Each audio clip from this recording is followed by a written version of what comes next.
Hey, what's going on, guys? Welcome back. Droid Life Show today, episode 165. It's Friday, February 23rd. I'm your host, Kellen. With me, Tim. Tim's there. Hey guys, how's it going? Tim here. So we're working on a huge show today. MWC kicks off this weekend in Barcelona. So there's a whole bunch of stuff going on there we want to talk about. And there's just been a lot of news in general that we want to cover. So hang with us if you want for the entire show. It could be a long one, but it should be good. There's a lot of actual fun stuff to talk about, including Sony. Maybe making moves finally after all these years. But anyway, I want to start off by acknowledging the fact that we're giving away 2 LG V30 phones, courtesy of our friends at AT&T. That contest ends Monday, February 26th at 9 a.m. Pacific. So if you want to win an LG V30 from AT&T, go to the site. Actually, and if you're watching this on YouTube, I'll try to throw a link in the description. But either way, go to the site. We're giving away 2 LG V30s again on Monday, February 26th. So, all right, so let's jump into this. MWC, Mobile World Congress, is this weekend, Barcelona. It's always like kind of around the last weekend of February. And in the past, it's been a time where, well, I should say there was a shift. At one time, it was like Samsung dominated it, and like LG and HTC tried to keep up as well. And then Samsung went away from it because they were like, we're going to do our own thing. And then it was like LG, HTC show, Sony, Huawei then stepped in and tried to take over too. And then now this year, Samsung's returning to MWC, and everyone else is kind of running away from it, except for Sony because they're like always there. So we've got really 2 big events. Samsung's on Sunday morning. If you're in the US, it'd be Samsung's on Sunday morning, and then Sony's on Sunday night in the US anyway. So those are the 2 big ones. Huawei is announcing something. I don't know that it'll be phones. It could be like mid-range stuff. It could be like a new Android-powered laptop or something. We're pretty sure the P20 isn't coming until March. So I don't really know. They're doing Motorola. We could get Moto G6, though I don't know that they've really announced that they're hosting an event. I can't find one anywhere. They haven't told us that they're hosting one. And then Google already announced a bunch of stuff. LG has some stuff kind of, but they pretty much already announced it. So it's going to be a weird MWC, but obviously headline is Samsung. So Galaxy S9, Galaxy S9 Plus will be announced. And when those are announced, we'll probably be able to pre-order pretty quickly, don't you think? I would hope so. In the past anyway, they've pretty much announced phones, and then it's usually like at midnight that same day. They're like, okay, pre-orders open up everywhere, like T-Mobile, Verizon, AT&T, wherever. And so we think we got pricing this week.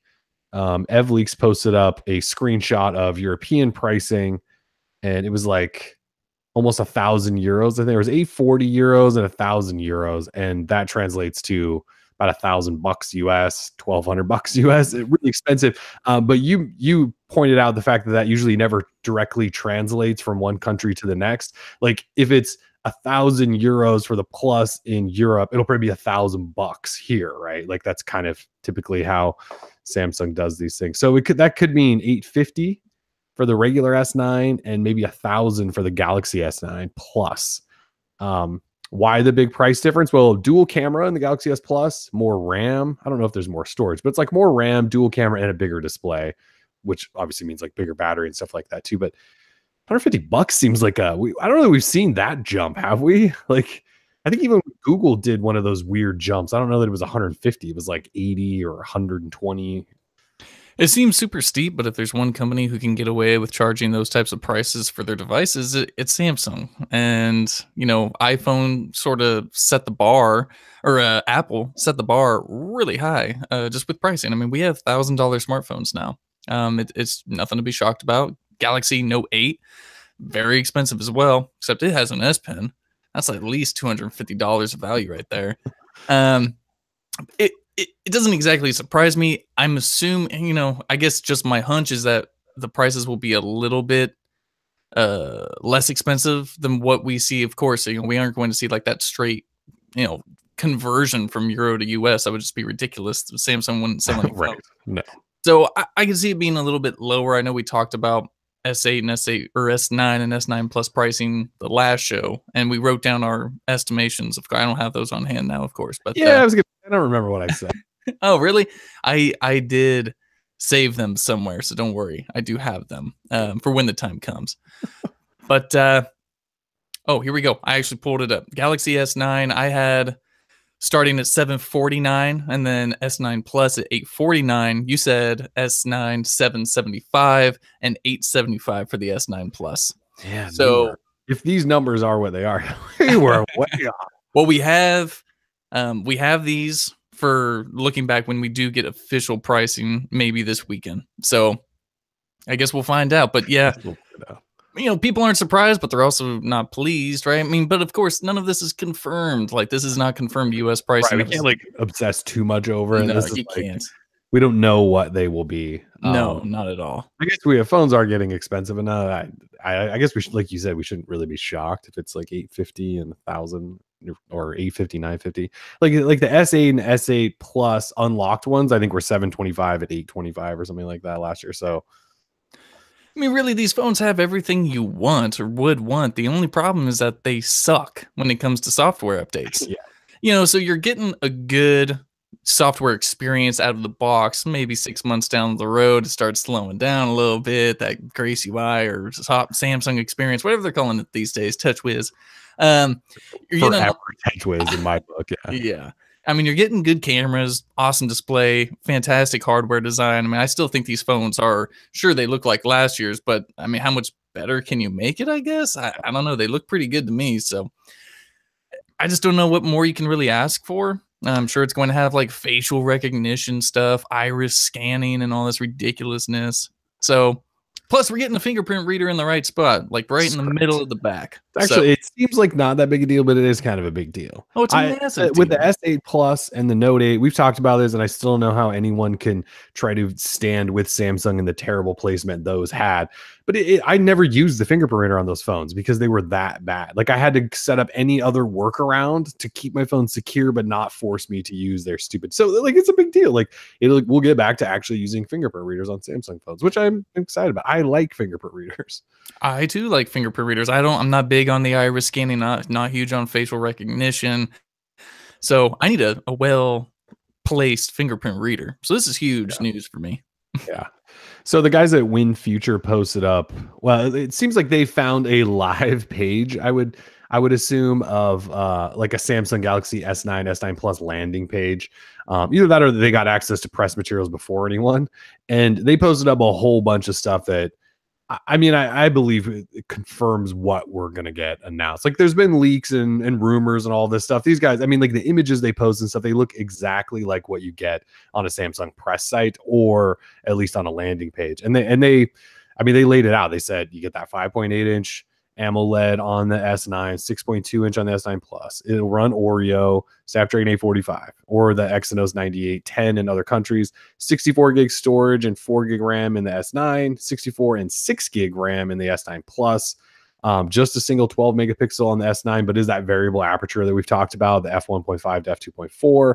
And then on the S9 Plus, it's dual camera, also 12 megapixel with that variable aperture, and then another 12 megapixel. And they didn't say whether that's a zoom lens or what that is. I'm thinking probably a zoom lens for the secondary camera, but we don't have that confirmation. Batteries, 3,000 milliamp hour, 3,500 milliamp hour, which is the same as the S8, S8 Plus, USB-C, wireless charging, Bluetooth 5, fingerprint reader, iris scanner, stereo speakers, which is actually pretty good. I don't know the Samsung one has ever had stereo speakers, so that's a big deal. IP68, and then a bunch of colors. I mean, like, we kind of know everything. There's not going to be any surprises outside of, well, here's some of the new software stuff we've done. And yes, I am a Samsung software hater, so I don't know that I'm going to get that excited about whatever they announce for software, because, it'd be like Animoji, their version, which I think they're calling 3D emoji, which is fun, I guess. Like, that's awesome, dude. Yeah, that is awesome. Fun to play with. Except that, like, everyone will probably need that same phone in order for it to work, I'd imagine, which kind of sucks. That's a good point. So we won't be able to, like, you and I will be sending these things to each other. You won't be able to send them to anyone else. That's fine. You're the only person I talk to. It's true. Their information shows that pre-orders could start as early as the 25th, which is the day these phones will be announced. Again, I think that will probably be more like midnight. And then they may start shipping as early as March 8th. I think Ev Leaks said they weren't going to ship until the following week, which was, I thought he said like the 17th. Maybe he didn't. Maybe I'm just confused there. I thought he said it was the following week, but Win Future says maybe by the 8th, which is a Thursday, so maybe that'll be the 9th. That's 2 weeks out from the announcement. So I don't know. What else is there to like talk about with these phones? Like Samsung, or they're kind of like Apple nowadays, where like every single thing just gets leaked and leaked and leaked and leaked leading up to it. And so a lot of the surprise is gone, outside of pricing and official dates. And then again, some software stuff. Like we know what their Samsung experience with Oreo looks like. Like we've had it on the S8 in beta for a long time. So it's like that software won't be that new. So it's gonna have to be, yeah, like the 3D emoji. I saw somewhere they're gonna create some new like social platform called like Up, Use Up or yeah, Us. use up, us up. Say that. That sounds ridiculous and will fail immediately. So I don't know why that is. I don't know. It's hard to get really, Bixby is going to be everywhere. They're going to try to show off all this cool new Bixby stuff. And, everyone knows how we feel about Bixby. Bigsby sucks. Pretty much. It's the only way to put that. So anyway, that happens Sunday morning.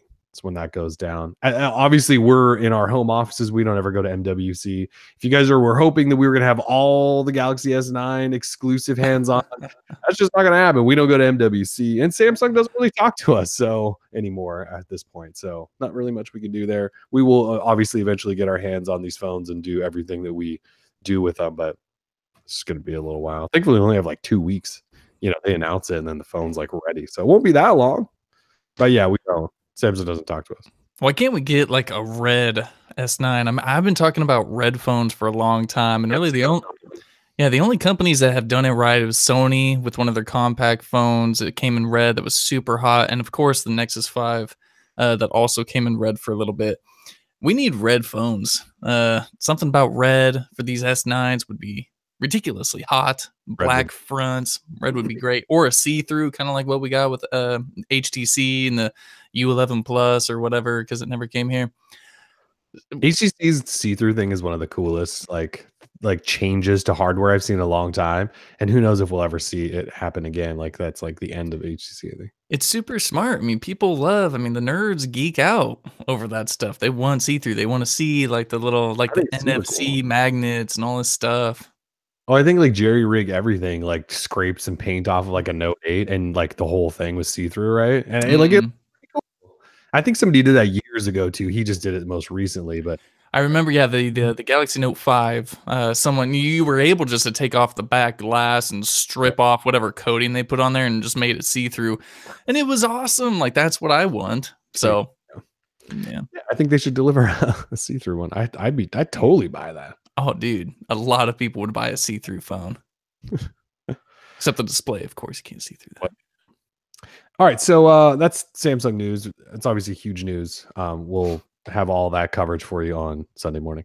But I think we're excited, and I don't know that we should be as excited as we are. Shout out Bertzer in the chat. Is Sony. So Sony is going to be at the show, and they did announce a press conference, which we're like Tim and I tried to do like the numbers, the timing change zone. We think it's 11:30 p.m. Pacific on Sunday night. So that's, really early in the morning if you're on the East Coast. But anyways, they are going to announce new phones, and Ev Leaks dropped all those details this morning. And it looks like it's going to be the Xperia XZ2, and then there will also be an XZ2 compact. You want to talk a little bit about these bad boys? Oh gosh, absolutely. Sony, my dark horse for like MWC announcement of the year. I'm super stoked on it. We originally heard that Sony, and this is thanks to rumors and reports that came out, but then Sony kind of backed it up with a tweet that they sent out that showed a hand, just like a digital, like illustrated hand, but then this curved line that was sort of moving towards the hand. So of course, people were freaking out. We've had the same look for the Xperia lineup since 2012, I believe. So it's been a long time. I know it's a long time to have the same looking phone, dude. You had like a name for it. What is the stupid name for their old design? I didn't know there was actually terrible. There is a name, and it is Omni Balance. Oh, it's something like like a shoemaker would come up with for like their soles, like Omni Balance soles. Name for their display. Triluminous. Yeah, it's just as bad as that. Yeah, almost just as bad as Triluminous. Omnibalance is at least easier to write out when you're typing it, unlike Triluminous. Really hard to write. Yeah. So, according to VentureBeat, we this weekend we will have the Xperia XZ2 and the Xperia XZ2 Compact announced, and this phone, it looks different. They have ditched Omnibalance, and instead of sort of like that, regular, I don't need to explain to you what an Xperia phone looks like. They all look the same. So what we have now is a rounded corners hardware design. It's made out of aluminum. On the front, on the larger XZ2, not the compact, 5.7-inch full HD display, 18:9 aspect ratio. Again, I did say full HD. It's not quad HD or this. Was that full HD plus? Yeah, 1+5, same thing, 1080p, but it's fine. It's totally fine. You're going to be getting good battery life. The larger one does have a 3180 milliamp hour battery, but it also comes with Snapdragon 845, 19 megapixel camera, f1.8, rear-facing fingerprint reader. So they took it out of the power button that they've been doing again for years. God. And I know, and it's on the back. Like, this phone is really shaping up to be something special. Says it has S-Force front-facing stereo speakers, Ingress protection, we don't know what rating yet, wireless charging, and it will come with Android 8.0 at launch. That is Oreo. Sony's pretty good at updating their phones. Sony's not terrible because they're not in the US. Exactly. Smaller guy, pretty similar in terms of specs, but it will have a 5-inch display instead of the larger one, of course, and that brings with it a smaller battery at 2870 milliamp hours. So things are shaping up pretty good for Sony right now. I said it in the post, I was like, you now have our attention, Sony. And what they need to do is maybe partner with like one US carrier. I don't care if it's T-Mobile, not Sprint. Don't do Sprint, but like partner up with T-Mobile or Sony and just bring it here, man. Get big. And that would be cool. It's going to be hard. Well, there's a whole bunch of things like when I look at this, but the carrier stuff, to address that first, it's going to be really hard. Like, they had a partner with Verizon for years, and that just went so poorly that even I doubt Verizon even is going to want any part of this.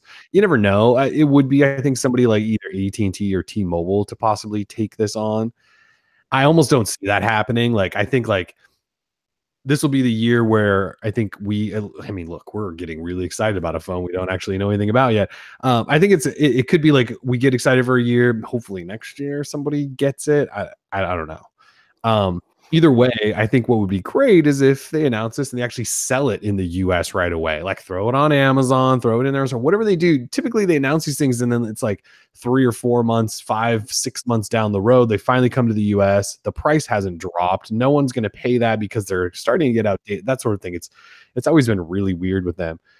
But this phone though, like design wise, like you were saying, like it almost looks a little bit like a mix of HTC U11 because it's kind of got that pillowy curved glass on the back, but then everything's like vertically aligned down the middle.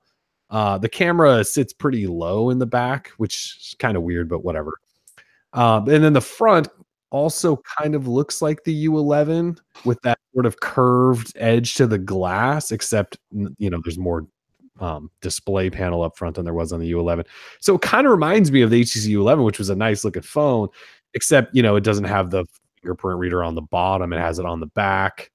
If it comes to the US, then the fingerprint reader should stay there. Like when they put in the power button, it was like, wasn't it Apple had like basically told them like you can't do that here or something like that, which something. So like whenever their phones came to the US, they didn't have a fingerprint reader because it was in the power button. They weren't like allowed to do that or something. So with it on the back, that feature doesn't go away. I don't know if I've ever been that impressed with Sony cameras, but maybe this will be the one. I don't know. It's also been a few years because they just don't send anything over here anymore. But like stereo speakers, wireless charging, like people love wireless charging for some reason. 45, like it's got a lot of goods. It's a new design. Like I don't see anything here groundbreaking, right? Like in terms of design, but it's Sony like making this come. It's like when I got all excited about HTC and the U11 Plus that never came here. It was like them finally joining the party. It's like Motorola this year. We'll probably get excited about Motorola again because they're going to join this new school party of like all display where we've like maxed out design capabilities. Like, this is exciting. It is. Like releasing last year's phones with some upgraded internals. Sony's like, let's do it different, which I know looks kind of like what Samsung's do, but whatever. At least they're like hanging out now. Agreed. It's exciting. Yeah. Exciting until Sunday night when they go, we'll announce US something. 6 months from now. We don't see anything. One thing that I think everyone should pay attention to too is we only have this picture from VentureBeat of the black one. Sony always kills it with colors. They always, like you were talking about, where's like a red Galaxy, S9 or something. Sony always has the best colors. I was like weird greens and blues and stuff, and they've had red phones in the past. Like in the closet over there, I have like a cracked Xperia XZ5 compact, whatever the hell, in red. So that's the other thing to pay attention to is like they always have the best colors of phones. It's just we never buy their phones. There you go. Nice little tangent. Yeah. I'm excited for, I mean, like there was a couple years there, I was like a Sony fanboy. Like the compact series, I like bought I imported like every one. Like, I love my small phone. And they were terrible, but I was so excited about them. This kind of brings back some memories a little bit. That's a good thing. That's is. Good. It's nice to have another player. Anyone else's stuff right now. Exactly. I'm going to keep writing pieces about how the Pixel 2 XL is like my love of my life. That's your iPhone. It's my iPhone. And like, so Sony, maybe they'll change it up a little bit. Maybe they'll change. I think they're going to steal the show. I think in terms of you and I, steal the damn show. Yeah, I mean, it's just been the same thing year over year with the Samsung stuff, and now that this phone looks identical to last year's, we need a dark horse. We need Sony to just bring the heat and make it lit. That's right. They do. Yeah. And Bertzer, how you feeling, buddy? Oh, he's feeling so good. God, I'm just trying to scroll through the chat to see what he's been saying. Bertzer, I don't feel the level of excitement we were expecting. Oh, he's been going off. Yeah. Well, he's been, Bertzer is like our another to take Samsung down a peg. There we go. He's been educating us on Sony availability in the US and all this stuff. Like, I mean, we just haven't paid attention because there's just no need really. They just don't have a huge US presence. But Bertzer's right on top of it. So he should be like our go-to Sony guy. For listening not live in like audio only, Bertzer is in the chat. We're talking to Bertz because he's like the Sony guy. Every time we bring up Sony phones, he gets really excited. So chat right now. This is a big deal for him. Everything that Sony does. It's great. And if you're wondering, like we stream live on YouTube also, and we keep a chat going. There's always a handful of people and we talk to them throughout the show. In case you're ever wondering, audio only folks. Yeah, come hang out with us sometime. So anyway, that's exciting stuff. The Sony stuff's exciting. We haven't gotten excited about Sony in quite some time. So it's not coming to the US, let's be real. No reason to get excited. All right, so Huawei is announcing something. Like I said, we don't know that it's going to be anything worth getting really, really excited about. The Huawei P20, which should be their next flagship phone, is coming in March. Like I think they actually announced that today, that they teased it like that's coming in March. So at least they're going to announce it in March. So Huawei's going to do something, and they've been trying to hype it on Twitter. Let's see if I can find some of them tweets. But I'm assuming it's just like a tablet or something. Like none of their teasers really say much, and they've been doing a countdown for like a couple of days here. Like one of the teasers says like experience, and there's an X and it kind of looks like two laptops maybe opened up. That's why I'm thinking maybe it's just like one of their weird like Android powered laptops or something. Anyways, that's Huawei. Motorola, I still have not heard a thing from Motorola. And while we're not there, and Lenovo kind of runs the show there, and we've never, been the closest with Lenovo. We were always Motorola people. I feel like Lenovo hasn't said much either. So if they are having a press event, no one's really talking about it, which is kind of weird. But this is usually when they announce the new Moto G line. And you guys know we showed you, well, almost everything that Motorola is doing this year a couple of weeks ago. And we expect the Moto G to be around now, the Moto G6 line. So I wouldn't be surprised if they don't announce it. I just don't know that they're actually hosting any sort of press event, which is kind of weird. I mean, the Moto G, I guess they didn't really last year either. They just kind of announced, they just kind of blasted everything out under embargo, which might be what they're doing again. So Moto G6 line, I wouldn't be shocked if that shows up on Sunday.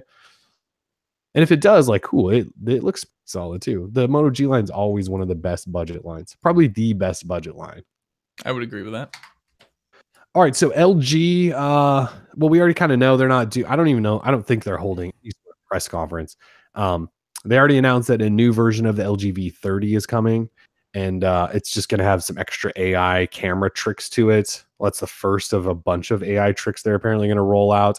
And I think last night or the other night, they announced like a new version of their K series line of phones.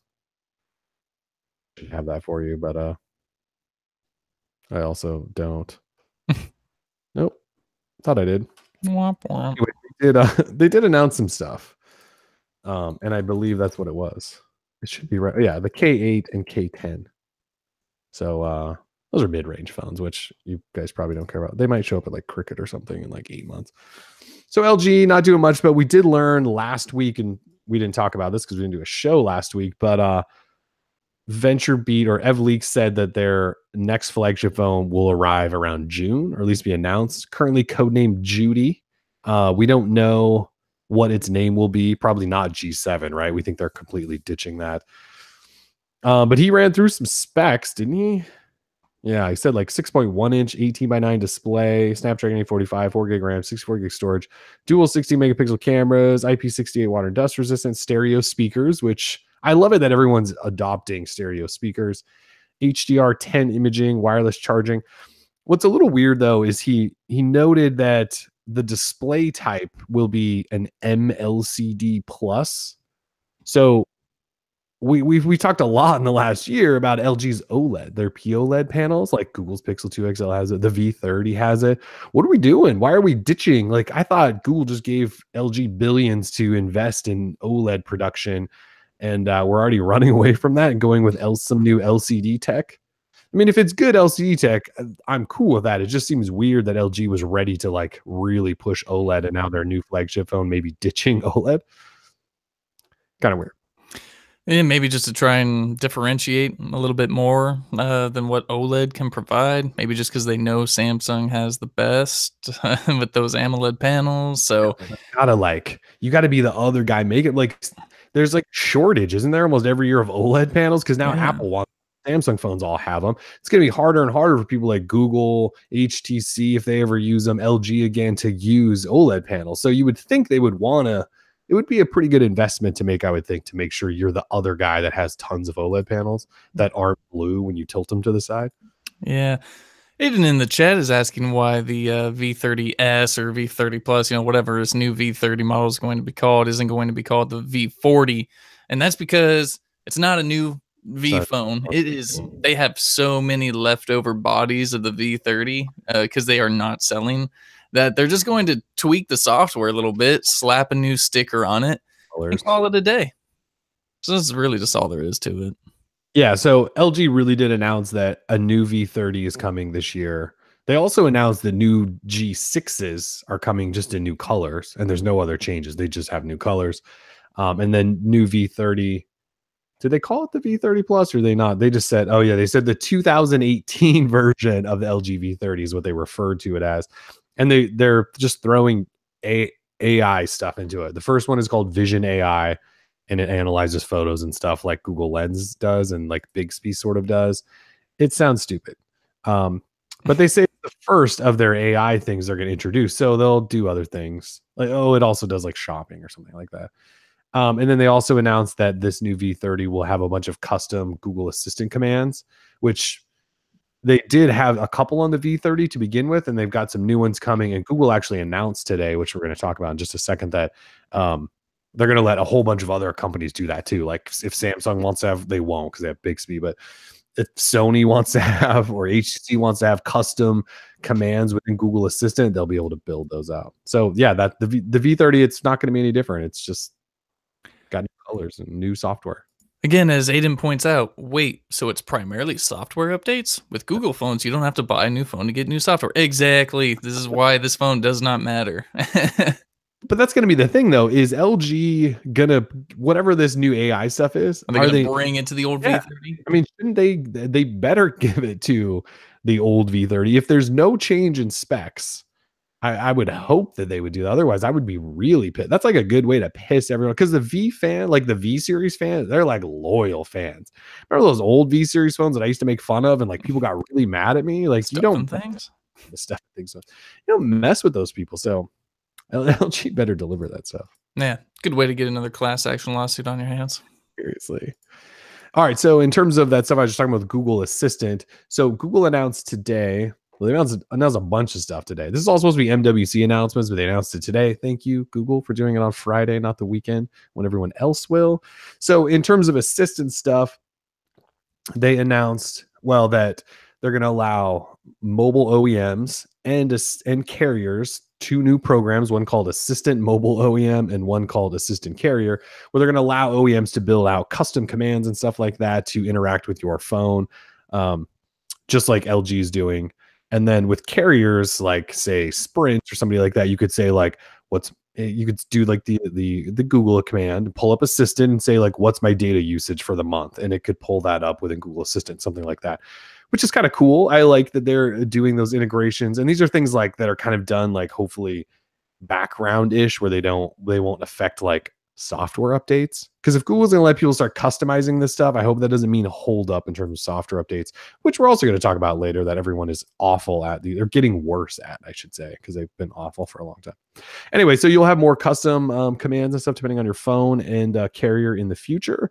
Google announced today that routines, Google Assistant routines, they talked about those back at the October 4th event, where you could say like, I'm home, and like it'll turn your lights on, it'll play your favorite playlist and like tell you about your calendar or any reminders that you may have. That's coming soon. No, we're not saying soon anymore. That's in the next few weeks, I think. We used to say soon. That's so those routines are coming. They're going to do location-based reminders through Google Home. So I don't know if you guys know, but like on your phone, if you like say you're driving around or something, or you're at home and you just pull up your phone's assistant and say, remind me to buy beer when I get to the grocery store. You get to the grocery store, that reminder will pop up. But they're going to now allow you to do that through Google Home. So if you're in the kitchen, you can shout at your Google Home, like, remind me to buy garbage bags when I get to the grocery store. And then when you get to the grocery store, that'll pop up on your phone, even though you did it through Google Home, which is cool. And then finally, they announced a bunch of new languages. They're going to support up to 30 languages now this year. And also, Google Assistant will become multilingual. So you can speak to it in German and at work. And then when you get home in French, and it'll be able to handle that. Lots of stuff, Google Assistant. It is kind of weird they already announced this stuff today, but again, thanks, Google. Yeah, why not? I mean, why make everyone's weekend hard back in America? It's true. It's true. Thank you, Google. Thank you, Google. And other stuff, AR Core, which is Google's augmented reality platform, it just hit 1.0, and in 1.0, it's now available to a bunch of devices. There's actually 13 in total. Obviously, the Pixel line, Galaxy S8 line, Note 8, S7 line, V30, Zenfone AR, and OnePlus 5, actually. So AR Core is the platform that allows developers to build out augmented reality apps that you can then have lots of augmented reality fun with. So that just happened today. We now have to wait for developers to publish apps to give you that AR experience, but that's official. There's a Ghostbuster game coming that looks kind of cool. Everyone always wants to be a Ghostbuster capture Slimer, don't they? I guess. It'll probably be fun 2 minutes, but exactly. It's gonna be janky as all hell. But Google showed off today like a concept car that you could like put in a parking lot and you could like walk around it with your phone, right, and check out the concept car. I mean, like, I get the appeal of some augmented reality stuff.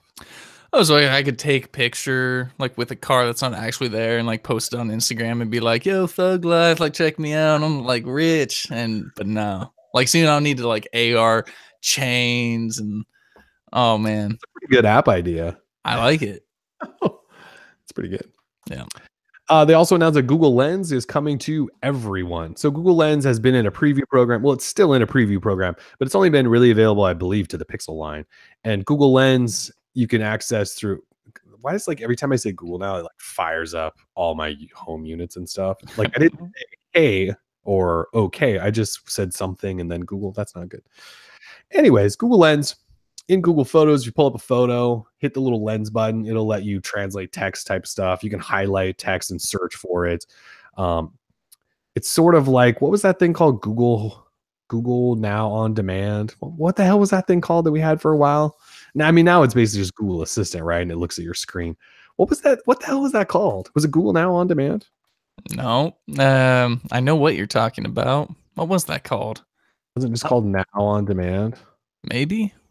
Now on tap. Now on tap. Thank you, Scott Washington, in the chat.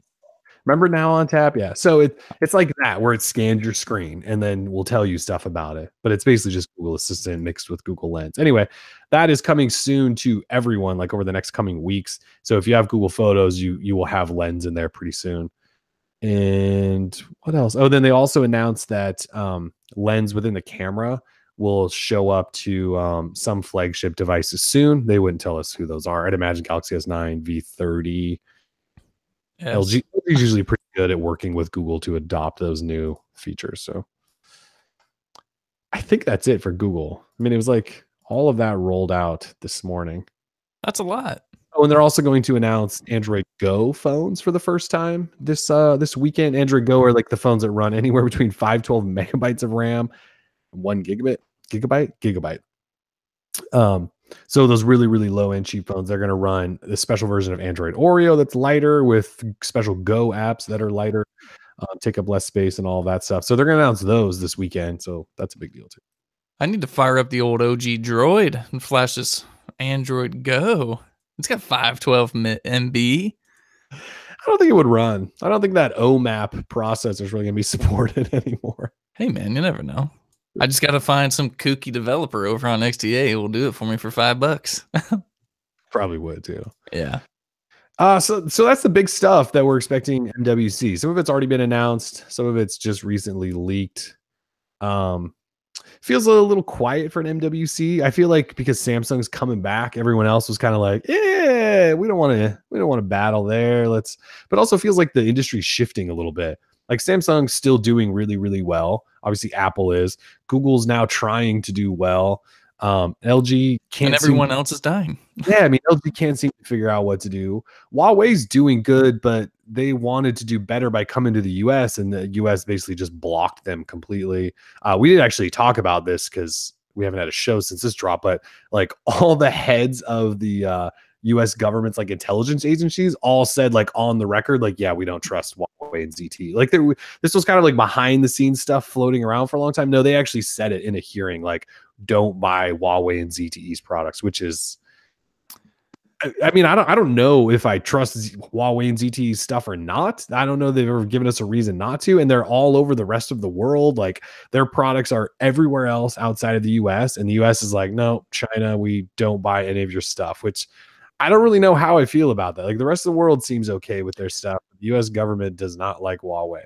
Yeah, it kind of upsets me because I don't know, am I like anti-American? Because I have a Mate 10 Pro in my hands right now, and I've been using it for a week. They're spying on you right now, apparently. Yeah, and I thought about that. You know, when I'm logging into the phone, I was like, okay, I was warned by the U.S. government not to use this, but here we go. Like I typed in my Google account password, and everything seems okay. Like I haven't seen a white van parked outside my house. That's only moved a couple of feet for the past week, so everything seems okay, but. You know, I don't know. Yeah, it's really a topic that we know so little about because we know that it's not just about the phones. We know it's more so about just like the entire mobile communications infrastructure in general. Yeah, Chinese made parts being in America, they're concerned about, you know, maybe their own Intel community people not using the devices, not so much average US consumers, because what secrets do we don't have state secrets. So I do, maybe you don't, I do, but either way, I think it's kind of a dumb warning, right? Because like you said, we do see Huawei in every other country besides this one available freely and readily and all that. So you know, if you want the Mate 10 Pro, go for it. By the way, I will have a review of this phone up next week, early next week. So be on the lookout for that. Don't buy it. That's my suggestion. And that has nothing to do with the fact that the government says not to buy it. Exactly. Yeah, I'm saying in my own words, I wouldn't recommend it. Is it true that you can't look at notifications on the screen still, like full notification? I mean, on the lock screen, like full notification, like you can't expand them. That is correct. Oh my god. Yeah. Yeah, I would. Um, That phone would last about 2 seconds in my life because I yeah. remember that happening on one of their, like I think it was the P9, Mm. P8. I think it's a P8. I can't remember. One of those Huawei P phones. It was actually like really nice hardware. I remember like the notifications on the lock screen not being able to expand them. I was like, I'm throwing this thing out. I think I installed a third party lock screen because I was like, I can't do this. It's like a core function of Android. It You really can't is. screw that And crap up. there's a lot of that stuff I can't. There's a lot of just like, janky stuff. And I'll try and detail it all in my review. It's just kind of a frustrating phone to use because of the software. And that hurts me to say because when It's they Oreo. did, yeah, it was, or no, this is this is This ain't something no else, dude. This Oreo. ain't no Oreo. I know. I've been using Oreo on the Pixel 2 XL, and that's a much different software. So, and that's really the problem because when EMUI came out 5.0, and it was like this new thing on the what was that, the Mate 9 last year, it was really nice and I really enjoyed it. They butchered it to hell. Oh So God, that's not good. it is what it is.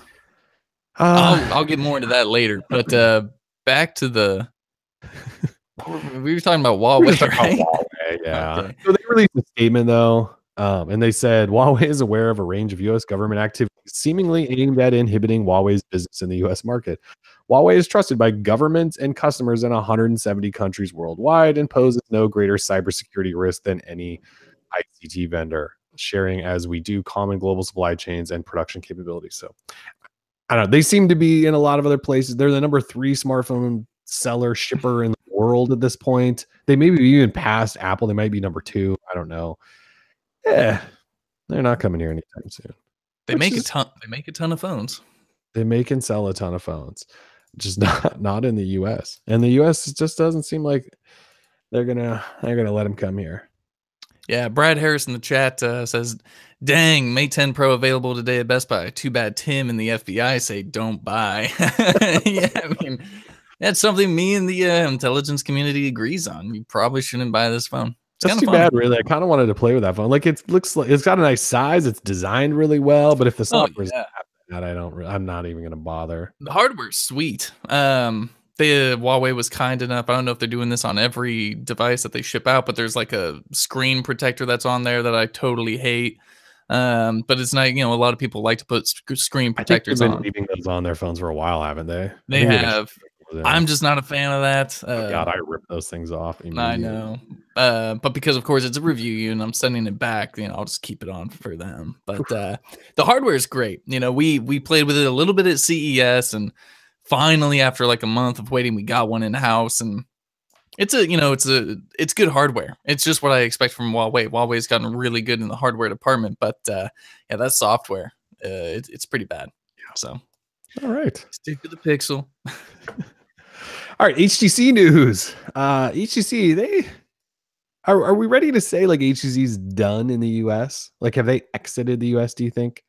Oh yeah, I mean, considering they basically fired all their U.S. employees, well, laid off, excuse me, not Yeah. fired. So 2 weeks ago, almost 2 weeks ago, the HTC's smartphone boss, he quit. He resigned. Chilin Chang, I believe his name is. He resigned and he said, like, I'm gonna go do my own thing. Like, I want to do an AI startup or whatever. Look, he's run the smartphone division for at least a couple of years, I believe, and I mean, like, nothing's improved there. So they won't say like that he was like nudged out the door, but he probably was. So he resigned 2 weeks ago, and then today, HTC confirmed to Digital Trends that they laid off a whole bunch of US people. Well, actually, they said a restructure in North America for the HTC smartphone business will centralize the reporting structure within the region. So they did have some. Well, it means they're merging smartphone under VR business, it sounds like. Digital Trends had it at anywhere from a few dozen to maybe 100 people all got cut within the US.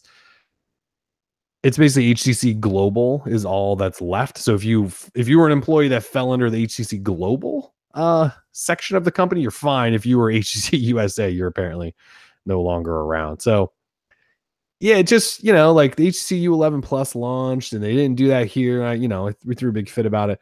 But now it just feels like if you're going to cut the US team outside of the global people, like, are you actually going to, sell phones here anymore? How do you do that? You don't, like, I guess I don't really know the breakdown of the global versus US people, like how that breakdown was, like how influential or differentiated their jobs were. But Right.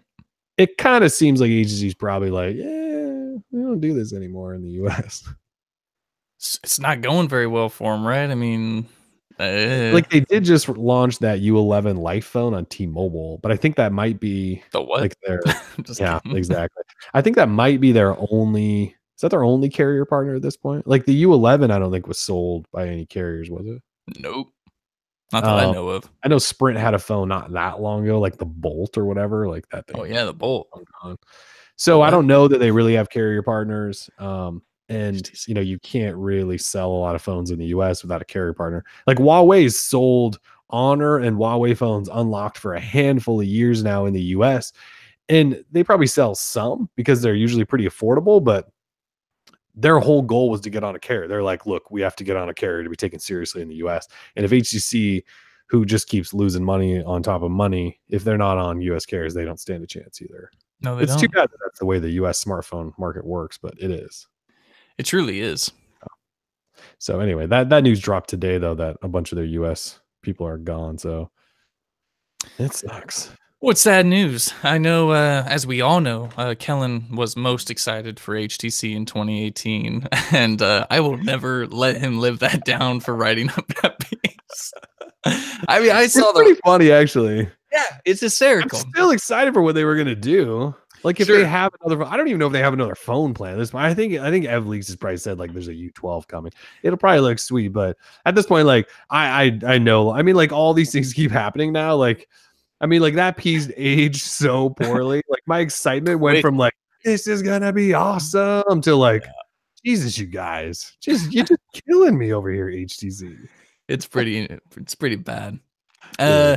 HTC is one of those companies I always liked. I don't. They're like the one company who may go away that I really don't want to go away. Like I've always appreciated their hardware and their software a little bit. I may have had differences with them. You've been so critical of HTC. That's because I want them to be When better. was the last You time you know? used an HTC phone? It's probably been like 5 years. Yeah, maybe like the HTC 10. Yeah. Oh, speaking of So- that, I got a Oreo today. Look, I've got one right here. Oh, there you go. Look Or at this no, the 9 maybe. thing. Yeah, probably like the 1M9, which Yeah. Either Oof. way, the 1M7 was great.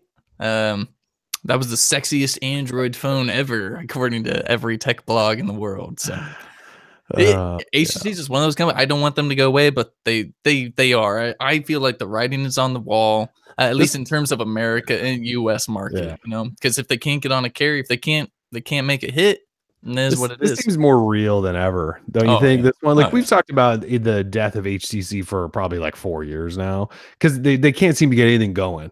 Nah. But this, like, I mean, they've just been cutting, firing, laying off. It seems like, and then they sold half of their employees to Google, which is still weird. But like, I don't know who's left. Like, that's the other thing, I guess, to throw into this is like HTC not only just laid off their US team, they already sold all their other employees to Google. Like, who's left at HTC? Who's left? I have no idea. They've got their president, CEO person. I Chair. think. Yeah, I think she's still there. Okay, she probably is still there. And we know that they have one PR, in-house PR person for their global. Yep. And I think that's it. So those two for sure are there. I think that's it. And their Vive team. Yeah, that's right. The Vive team is there. Yep. For now. Yeah. So yeah, there you go. HTC. Yeah, it's All not right. looking good. In other news of companies who can't sell any phones, Essential. Oh. Now, the Essential phone now comes in, well, it did come in a whole bunch of different colors. Well, 4 new colors. So they announced, was that this week? Last week. Last week they announced 3 new colors. So Ocean Depths, which everyone was really excited about, that like tealish color with the gold trim. That launched. It already sold out though. So if you're listening to the show now, I apologize. You can no longer buy Ocean Depths. But they also announced Stellar Gray, which is like that matte gray one with the black trim on it. It's really hot, actually. Yeah, that's hot. And then copper black, which is all black with gold trim, also pretty hot. I will say, like, well, I think ocean depths is like the ugliest color. Actually, that's not really fair because the ocean depths color they keep showing online is ugly as hell to me. But the real version is more like a light teal. It's actually kind of nice looking in person. Anyway, those three colors, and then Amazon also got their own special color, which is called something gray. It's like another gray. And it's the stellar gray, but with instead of a black frame, it has a silver frame. And it's also like $150 cheaper than these. Yeah. That was like a wolf gray, they call it, or something. Wolf something. It might be something gray. I don't know. Yeah. So yeah, Essential Phone comes in a whole bunch of different colors now. That's great for a phone that is almost truly terrible. Yeah. Ocean Depths did sell out though, they said. They did say that. Now, how many did they make? I mean, come on. Like the phone already wasn't selling. They're going to come out and make like thousands of new colors. I mean, 4 new colors in thousands of units. That seems ridiculous. Halo gray is the other one. Halo gray. Okay. Halo gray. That's doesn't make any sense. Yeah. So the Essential Phone is $500. These limited colors, they wanted $600 for them, which is kind of crazy. Halo gray though did not get the price bump, and it was like discounted at one point at Amazon to like $450. So if you want, it still is. So you want that fresh Halo gray, $450, and it apparently comes with the Amazon suite of apps, or at least the Alexa app installed. But I think TechCrunch said you can just uninstall that. So well, there you go. It has that silver trim, which isn't as nice as that black trimmed out one, but whatever. Excelsior in the chat. He says 50 Shades of Gray. That would have been a pretty sweet. They really should have done something like that. Yeah, that'd have been a good color. Anyway, so that's what Essential's up to. New colors, always fun. Android Pay this week fully switched over to Google Pay. Did you get the update? I did yesterday, I think. I'm running the Mate 10 Pro, so everything has to go through a Chinese server first. I'm just kidding. No, I'm not seeing Google Pay. I still have Android Pay. Damn, you're right. Everything really does have to go to some remote server. It really does. I could show this for a second. See, GPay. Oh, nice. Anyways, so yeah, Google Pay is out. And when you get that update, if you're confused, it's a rebranding of Android Pay. Although the app is totally refreshed. It's much better than the Android Pay app was. Like it's just cleaner. Like it's not just a bunch of giant credit cards that you have to like shift around and stuff. There's like multiple pages for things. It's actually a pretty nice upgrade to the app. If you have Google Wallet, which somebody uses to send money to and from their friends, no one uses Google Wallet, by the way. It's going to change to Google Pay Send or something like that temporarily, and then they're going to build in that functionality back into Android Pay. Like remember when they separated it? It was like Android Pay. It was like Google Wallet did everything, and they're like, no, these need to be two apps, and so then they made Google Wallet and Android Pay separate. Now they're recombining them. Or Google Pay. So. All right then. I mean, seriously, does anyone use Google Wallet? Does everyone just use like Venmo and crap like that now? God, I love Venmo so much. I don't use anything besides Venmo and PayPal sometimes, but right. Well, I mean, I just assume that's what everyone uses. They're the same damn. I mean, I keep saying this because I feel like no one knows. Like Venmo is PayPal, like it's owned by PayPal. But it's Venmo. I know it's like different, but like everyone has this thing like, I hate PayPal. I love Venmo. PayPal owns Venmo. Yeah. Like they've done a great job of not telling anyone that like PayPal is behind Venmo, but it does seem that way, huh? Yeah. Because everyone hates PayPal, but everyone's like, I love Venmo. Well, it's a PayPal app. Yeah, I wish Google would make their own little kind of. And someone's going to tell me that Google, like GPay or whatever. Yeah, it's Google different. Wallet is their Well, yeah, it's obviously not as easy to use. Exactly. That's what I'm talking. I mean, we need like a ubiquitous Google Pay app for sending money quickly to and from other people. Yeah. Eddie in the chat asked, "What's so good about Venmo?" Everyone just uses it. That's why. Exactly. I mean, that's like it became the go-to app for friends to just send cash to each other. I don't know that it's like better than Google Wallet. It's just that's what everyone uses. So it's like we all just kind of that's like it feels like the app we have to use because of that in a way. Yeah, there's nothing great about Venmo whatsoever. Right. It just works and everyone has it. It's the millennials, blame the millennials for everything. Yeah, sorry that we like things that just work. Are bad. Yeah. All right. So earlier we talked about Android updates and how terrible they are. Made a comment to it. So Computer World, JR Raphael at Computer World puts out this, he calls it his report card, like twice a year, I think he does it. And he looks at, like how companies are doing updating to the newest version of Android. And he looks at just like their flagship. He looks at like their current or newest flagship and their previous gen flagship. And then he grades them, like A, B, C, D, E, F. A, B, C, D, F. There's no E in grading. A, B, C, D. Well, F. exceptional. A, B, C, D, F. Excellent. Yeah, but not really, right? Like the grading scale. Why did we skip E in the grading scale? Has anyone ever brought that up? No, I don't. I would have had a few back in the day if we did, but I would have got an E. Damn it! Not that. So, anyways, his new report card's out, and it's pretty fascinating stuff, actually. So we've been tracking since August. We've been putting together with the Android distribution numbers every month. We update a chart that shows you like over time, like the adoption of all Android versions. And we went back really far. Now we're cutting it down because Android versions are disappearing from distribution. But like we've shown this trend that these new Android versions are just not getting adopted like at all anymore. And so his numbers like kind of confirm that, but in a really, really bad, which makes the manufacturers look even worse. So Google got an A, which is great, right? Google, they have their own phones. It's their operating system. They update them really quickly. The only points he really dinged him for was the fact that like Google's really bad at communicating like what's going on with their updates. And I would agree, like there's like previews that come out, and then when it launches, you're like, well, am I getting this or am I flashing something? It's weird. So anyway, they got an A. Then the next company on the list is OnePlus with a D grade. And we're talking in order. So OnePlus got a D, and the OnePlus 5 got Oreo within 138 days. Randomly, the OnePlus 3 and 3T, I don't know if anyone remember this, they actually got Oreo before the 5 and 5T did in 91 days. Anyway, they got a D. I think he gave them a D because like their communication's bad, which I don't think their communication's that bad. Like they're on their forums, which is where all OnePlus users hang out, is on their forum. Anyways, they got a D. Everyone else got an F. So HTC got an F, Motorola got an F, LG got an F, and Samsung got an F. And like the trend is like these companies are all getting worse at updating. Like Samsung still hasn't officially updated a flagship in the US to Oreo.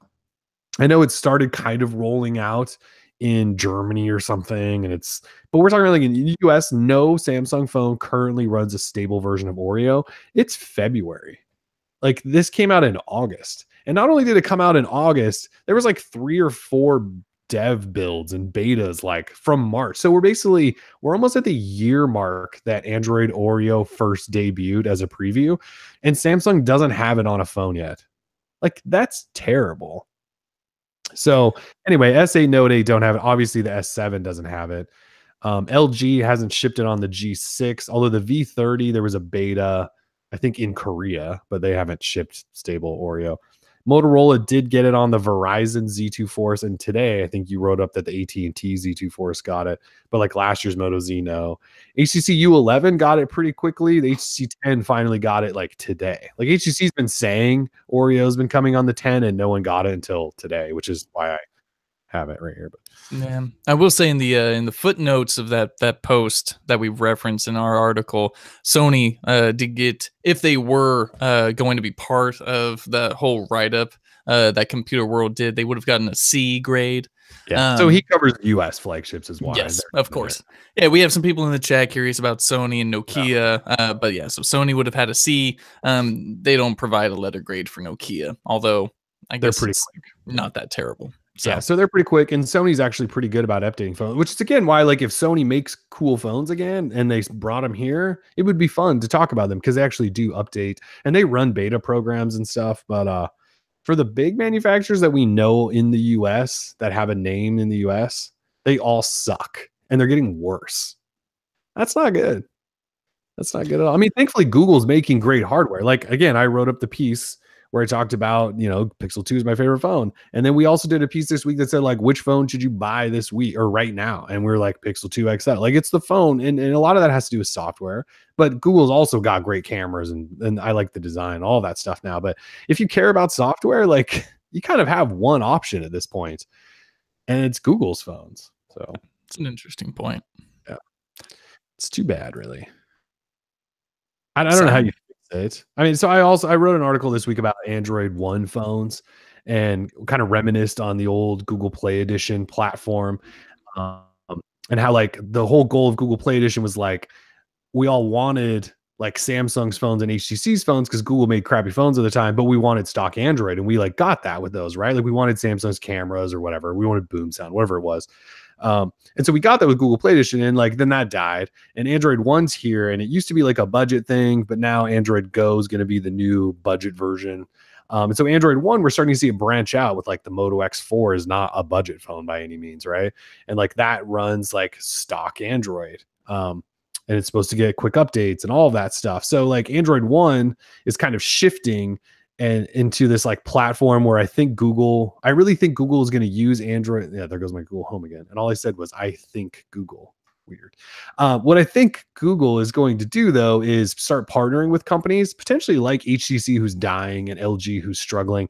These companies like, look, let us do the software and you guys just put together awesome hardware with great cameras and whatever hardware features you want. We'll do this awesome software to make it easier for you to update and all of this stuff. I think that's where Android One is going. Anyway, so if they were to do that, then maybe some of this update situation over time changes. But for now, I don't really know. It's just a sad state of affairs. I mean, you and I make fun of this every month. Like when those distribution numbers come out, we laugh and we make light of the situation every month because it's like the newest version of Oreo is like up 1% or whatever. And we're like, again, we're how many months into this? 6. Thing? Yeah, so pretty bad. But well, we make fun of it because it's so pathetic, and it is like a real issue, and we talk about it seriously as well. It just so happens that when those distribution numbers roll out, we like to make light of it for someone. And I guess that's just our sense of humor. But it is a serious issue, obviously. It is. Yeah, I mean, it is. Like when you're talking about security updates and things like that, it's a big deal. Yeah. New of the new, you know? Yeah. Oh, Android. Speaking of Android, though, updates.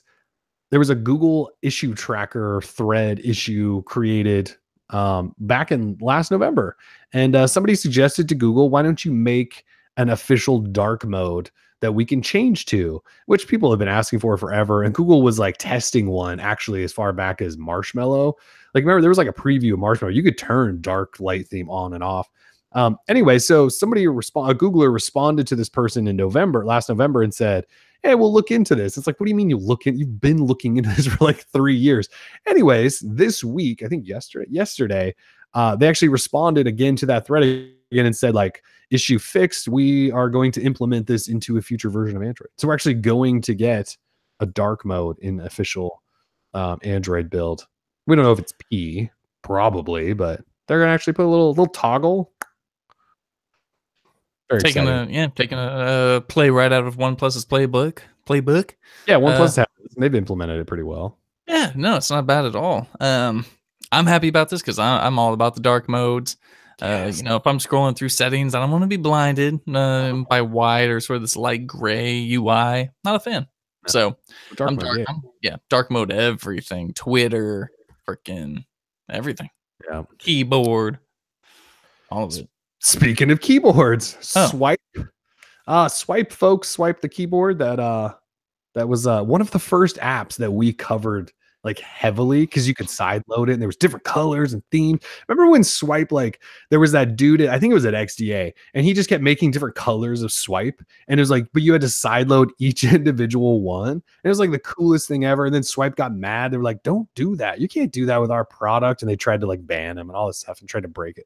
Anyway, it was great. There was good times. Swype's gone. Swype called it quits this week. Nuance bought them years ago for like $100 million.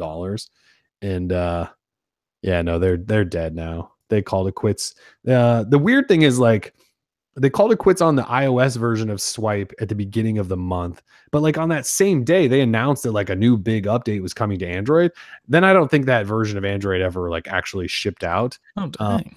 And somebody at Reddit like asked Swype like, what's up? And somebody in their support wrote back and said, yeah, we're actually done. We're calling it quits. And so we reached out to Nuance And it took them like 3 days. Like somebody told XDA right away, like, yeah, no, it's dead.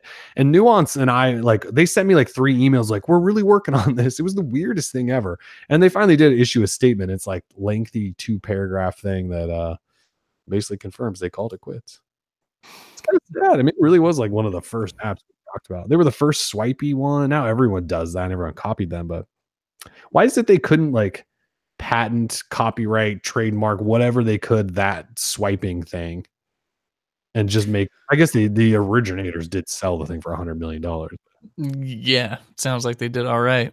Yeah, I don't know. I'm not much of a knowledge on IP law or anything like that. So seems like a technology that maybe, again, I could guess be, for yeah, $100 million. patented. Like everyone did that shortly after. This is all I mean. Gboard works great for me. I haven't used Swype in past 5 some odd years or something, but I remember it fondly, and I'll go to my grave saying that Swype was cool back then. Was cool. We did a poll though this week asking which keyboard everyone uses, and 61% using that Gboard. Google keyboard. Nice. Yeah. Swift key up there, 26%. Flexi, my boy, right there, 4%. Been revived, apparently. Tim and I found out, or we'd forgotten it was revived. Swype there, 4%. Other, Kruma, Cheetah. It's so funny. Like we put Cheetah in our poll, and it's like got 22 votes, or like 1% or something. But if you look on Google Play, like Cheetah's like one of the biggest apps in the world. It's like 500 million to 1 to a billion or something. People have this thing installed. It's kind of crazy. It just must be, yeah. It must just be preloaded on devices, maybe in China or just somewhere in Asia, South Korea, maybe, or Asia. I mean, or Europe. It's got to be used by someone somewhere. Yeah, because it's a big one. Yeah, the download numbers are insane, and the reviews are very positive. Oh. I just remember when I made like SwiftKey I've dealt with off and on, and I was a big Flexi guy for a while, but then it was like Google Keyboard hit this point, like even before it became Gboard, it just got good. Like Google finally made a good keyboard and everyone could have it. I just haven't had a reason to switch. And like, I feel like I've installed keyboards in between and I always just go, I don't like either the way it swipes or the way it taps. I don't know what it is about other keyboards, but I always like, it's like the way Google's works is just what works for me. No. Let's see. AT&T shared their 5G cities this week. So AT&T told us they're launching mobile 5G this year before anyone else. And we all kind of laughed at them. We're like, haha, sure you are. Well, they told us that it'll be in Dallas, Atlanta, and Waco for sure. And they will announce the other cities later on.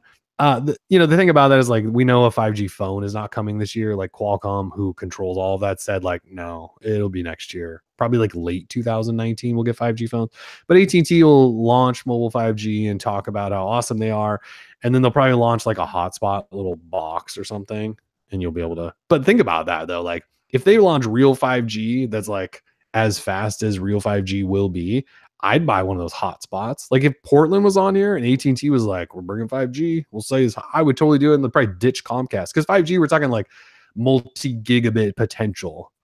I don't think AT&T will deliver those speeds, but like it's gonna like when 5G, we haven't like really talked about this, but like grand scheme of things, when 5G is actually here and everywhere, like your home internet, you probably won't need anymore. Like you'll have like one bill for like your phone and internet, I think, because it's going to be so fast and powerful that like that's all you're going to need. It's probably going to be stupid expensive for the first like 10 years, but I call BS on all that, right? So we've had 4G LTE for quite some time, and as we now know, thanks to OpenSignal's latest state of LTE report, the U.S. average 4G speed is around 16 megabits per second.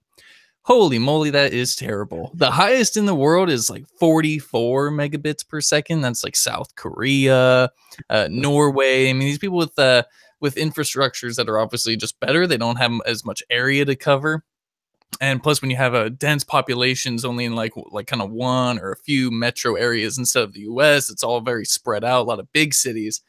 So we have really crappy speeds right now. So when you start talking about 5G, you're going to be able to get rid of Comcast. Like, no, dude, like that's what we thought may happen with LTE, or people try and do that now with their LTE, but the speeds are pathetic. And so what we know is that theoretically what we expect from 5G probably will not be what we actually get. Like I'm expecting to be let down by what 5G offers, if that makes sense. Oh yeah, and that's probably the like proper way to prepare yourself for 5G because they'll all overpromise just like Right.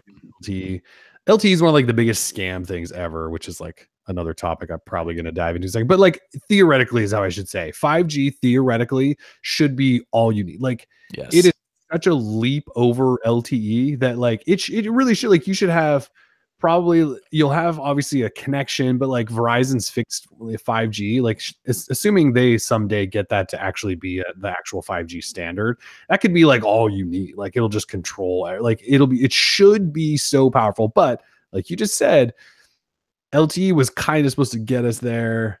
It hasn't gotten us anywhere near that. I mean, like Verizon's still in my house today. After all these years, I pull like 5 down and it times out on the upload. I mean, like that's how bad my Verizon LTE, AT&T at my house is just as bad. And T-Mobile's pretty good, but it's like that coverage from LTE never really got here. The other thing that I was going to say is like my least favorite thing about all of these carriers right now is they talk about like gigabit LTE. We ran this test and we hit a gig down and we're doing all this stuff. And it's like, look, you guys are talking a lot about gigabit LTE. And of course, you're going to start doing the same with 5G. Why is it that your network, even though you keep telling me you got LTE Advanced and LAA and all this other gigabit crap, like where is it? Like where is it? You can't just have like one tower in like Chicago that pulls in 500 megabytes down, right? Like it's a bit frustrating. So I feel you. You should prepare to be let down by 5G. At least for the first couple of years, right? And then think about, when LTE started rolling out with Verizon, every other couple of weeks we were writing up the new markets that LTE was coming to and all, and it was like a big celebration for everybody. Oh, 4G is coming to my city. So it's going to be really fun to talk about. I hope we get a yeah, hype like that with 5G again. that'd be cool. I just expect it to be a super long, expensive rollout. Well, the other thing I would point out is that don't be surprised if there are speed caps that you pay for, like tiers, like your Comcast internet. Like you have tiers, right? Like I pay for the highest speed I can get of Comcast is like 250 megabits down, and it's stupidly expensive.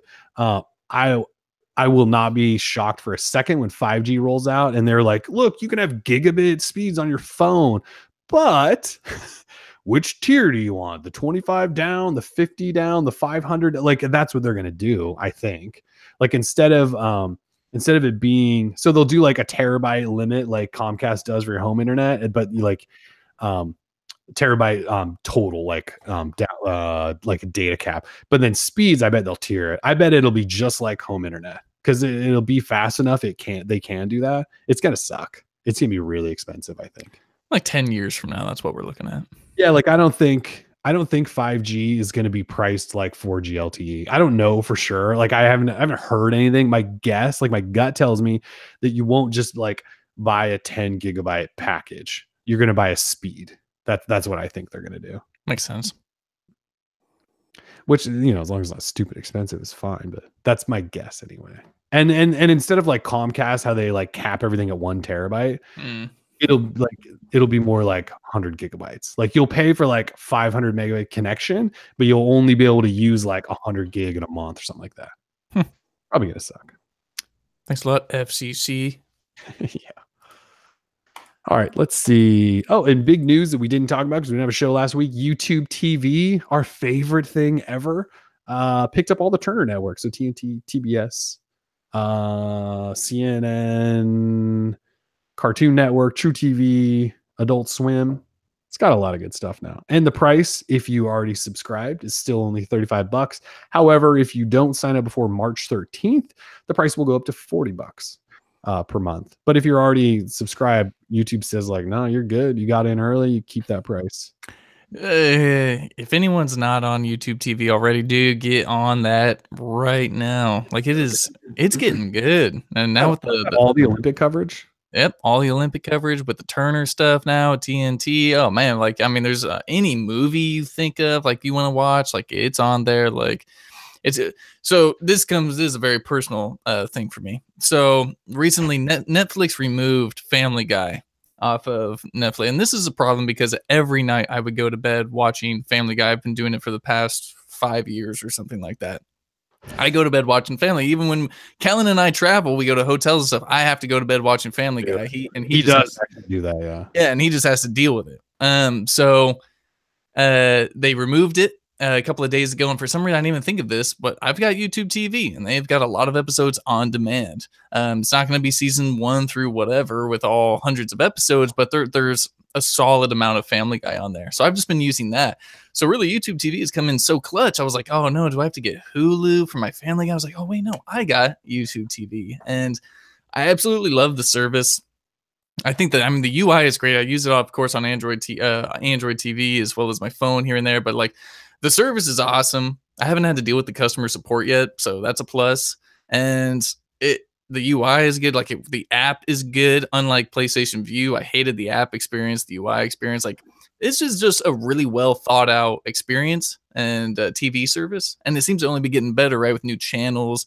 And so get in if you're interested. Just try it out. You get a free trial. Try it out, and maybe you can ditch your other cable provider. Yeah, I mean, $35 a month, and to lock in that price, I almost think like everyone should actually try to do this. Yeah, it has all the apps you need. It casts really easily. Like, the apps are really, really nice. Has all the local stations. Like PlayStation View, it didn't have local channels live for like the longest time. Like YouTube has them all, at least not in every market. I should say, you need to look that up. But like Portland, it's got ABC, CBS, NBC, Fox, all those local networks are live here. It's pretty legit. And it's getting NBA TV soon and MLB Network soon.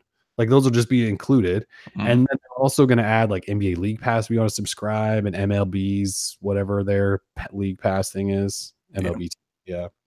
And you can share it. Someone was asking if you can share YouTube TV. You can share it. Like, I share it with my girlfriend. I just give her account access so she can watch it while she's at work, and I can watch it here and do whatever. I mean, it's really sweet. Google like actually did something really cool here. Not that they don't do other cool stuff, but like, this is something that you know, it feels like it's actually thought out, and it's supported by Google, and it's great. And they seem fully like prepared to hammer it through to every household, because it's now up over 100 markets. I think it's legit. It's one of those few things that's come out in the last couple of years that has changed. I don't want to say like changed my life, but it's like an integral part of like I said, it had all the Olympics covered. It just had the NBA All-Star game. It'll have the NCAA men's basketball tournament. It's got all the movies Tim just talked about. I mean, it's like, it's got all the stuff, and it's got DVR included. Like, it's legit.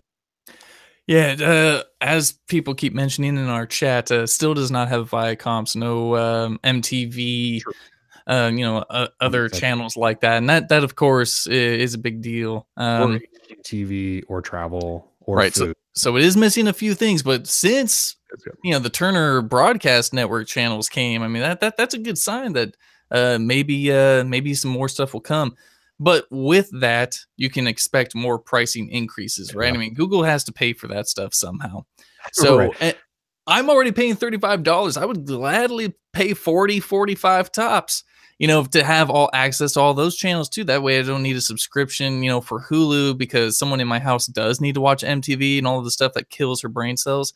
So when, instead of having to buy multiple subscriptions, things, I would love to just have one and sort of streamline my monthly subscription experience. So yeah, I think Google's gonna, it's obviously gonna be tough for Google, because as people keep saying, like, I want food, HD travel, the Viacom stuff, like, the price is gonna have to go up. But I'd imagine what they want to do is try to keep it around. Well, now it's going to be 40, but if they start going up too much, it's going to lose some appeal. But I guess even if it's under $50 and they add some of those channels, that's still cheaper than most of these other ones. So yeah, Bercher saying DirecTV Now still has the best channel lineup. It's totally possible. I'm just like, I'm not a DirecTV person. There's something about it. Maybe I don't know. Maybe it was just where I was raised. We did not have DirecTV. Like, it just wasn't even an option. So when I think about choices, it just never even pops up in my mind. And YouTube TV doesn't crash all the time like DirecTV.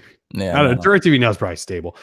I think we've talked about this on the show, but the reason like I can't do DirecTV Now is because they used to, at least I don't think, and I still don't think they do, have the local NBC sports network to watch the Blazers. So, and YouTube TV has that. That's a problem. And I don't know why DirecTV Now. Oh, I guess we've talked about it. DirecTV Now and Comcast hate each other. And NBC Sports Northwest used to be a Comcast sports channel. So yep. Jeremy Bittner in the chat was asking, Tim, what is Android TV and how much is cost? Android TV. I just use Shield TV. I don't know, maybe that's your question, but I just use a Shield TV to get the Android TV platform, hook that up to my TV, and that's how I watch YouTube TV because there is a standalone app for it. I don't have to cast anything or anything like that, so it's great. Yeah. What is Android TV? What is Android TV? All right, final topic. Google I/O registration application process is now open and live, or did it close already? Well, it should be open for another couple days, right? Yeah. I think you're open until the 28th or something. 27th. 27th. So you got a couple more days. So Google I/O, just like always, it's a drawing. So you put in all your information. You like throw your ticket in the hat, which they will put a hold of up to like $1,000 on your credit card. If you're a student, it's like 300 something. But if you're not a student, it's like over $1,000 now, and they'll put a hold on there. And then if you win, they just like charge you. And I think they may confirm, but I think maybe before that, actually, I don't know if they actually confirm. I think you're just telling them like, yeah, charge it if I win. But it is a drawing thing. It's a lottery. So if you want to do that, though, you have to get it in before February 27th. And Google I/O is, what is it, May 8th through the 10th this year, I believe. Correct. So that's open now. So go to the Google I/O site if you are interested in attending Google I/O. That's a lot of money, man. I was trying to think about what Google gave to attendees last year. It Google was Home. a Google Home, a T-shirt, water bottle. And was that it? Oh, we got a Google Photos book, $20 coupon thing. Yeah, but I think the last couple of years, what they've done is to developers, which they actually do care about, is they gave them like so much like Google Cloud credit. Yeah, so that if when they're developing and they need whatever backend stuff, I have no idea how that stuff works. They give them like that. So I think that's actually the value there is actually quite a bit. Yeah. But I believe they did that the last couple of years, is so developers actually get like free Google services that they need. Yes. Which deal. But yeah, for you and I, we're like, well, I mean, I'm just saying, like, if you're a non-developer and you want to attend Google's big event, try not to expect too much, like, physical monetary value to be coming back at you. Maybe a little bit, maybe a Google Home Mini or something. I don't know, but don't expect too much. It's not like back a developer, you probably shouldn't go to Google I/O. Like, it's probably stupid. Like, I get if you're a student and you want to just throw out $300 or whatever, but you should, if you're not a developer, you probably should not be paying the like $1,200 to go to Google I/O. Like, it's not for you. It's not. I disagree. It's like, stop going off Google Home. What is? I think Google I/O is a total Google wonderland. And like, if you're a Google fan, Android fan, there's so much cool stuff to look at, people to talk to. There's concerts, there's food, there's music. I mean, and it takes place in a fantastic area at the Shoreline Amphitheater. It's quite the little 3-day experience. So it's like, I do get what you're saying, but like, go buy a Pixel book with that money or something. Yeah, I mean, if you have enough money to go to Google I/O in the first place, you probably already have a Pixel book. So just do it all. Why not? Might as well. Yeah, but then again, it's a drawing too, so it's not like anyone can just buy these tickets. Anyone in the world can sign up, but only a certain number of them are going to go, like 3,000 people. So it's very special. Oh, it's so special. And we're the people who spend like an hour there tops because we can't stand the heat. We're there for the keynote, a couple of little things, and we just get the hell out of there. But yeah, you should go. You should spend your money to go for sure. Yeah. All right, cool. Anything else you want to talk about? No, again, like I said, Mate 10 Pro review coming up early next week. Other than that, I don't think I have too much to talk about. I hope everyone has a good weekend. If you haven't seen, look at that thing. Look at this thing. That's a pink LG V30. It's Raspberry Rose V30. LG sent me one just for the hell of it, I guess. Nice. That's great looking. Yeah, they said we might be able to give one away soon, so stay tuned on that. I mean, I know we're giving away 2 V30s with AT&T, but LG was like, hey, we're going to send you this, and we might be able to give one away soon. So that's not really a teaser because I don't know for sure, but they kind of said like, we might be able to give one away. So if you do, because you can't buy that color in the US. Like they gave a couple away, I think, on like a Twitter contest, but you can't buy Raspberry Rose in the US. So if we do give one away, it'll be like kind of a big deal. Yeah. Yeah, maybe. Yeah. All right, cool. I think that's it. So yeah, MWC this weekend, stuff happening Sunday. We're obviously not there. We'll still cover and share whatever news comes out of it. And then next week, that MWC continues. So there's actually next week should actually be pretty fun in terms of news. Like if you're just an Android news guy, there's gonna be lots of stuff probably happening for the first couple of days next week. Should be fun. It's gonna be a blast. And then after that, we're just creeping towards that Galaxy S9 launch, which will be fun. Yep. Good times. All right. Thanks for joining us, everyone. Droid Life Show episode 165. Peace.